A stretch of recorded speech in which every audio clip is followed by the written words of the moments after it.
6 महीने मायके रहने के बाद आज बेटी ससुराल जा रही थी। पिछले हफ्ते पिता ने कहा था, हम बूढ़े हो गए हैं, अब तुम्हारी लड़ाई नहीं लड़ सकते।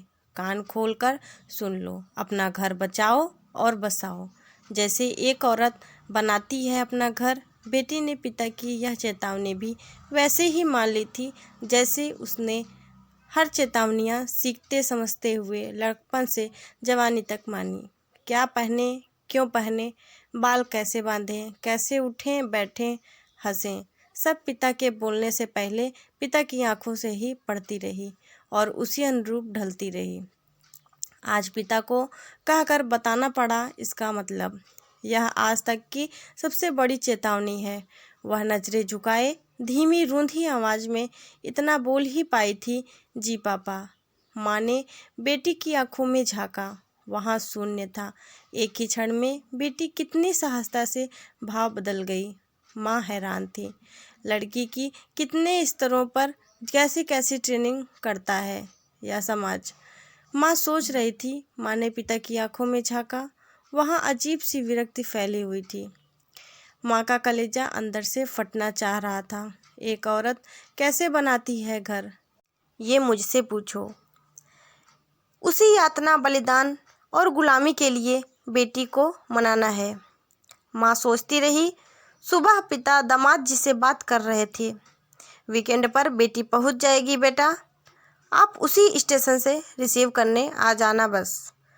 हम आपको ज़्यादा कष्ट नहीं देना चाहते। हम जानते हैं आप काम में ज़्यादा व्यस्त रहते हैं, इसलिए इसे वीकेंड पर भेज रहे हैं। बेटी ने दामाद से बात करते पिता के कांपते हाथ देखे तो अंदर से रो पड़ी।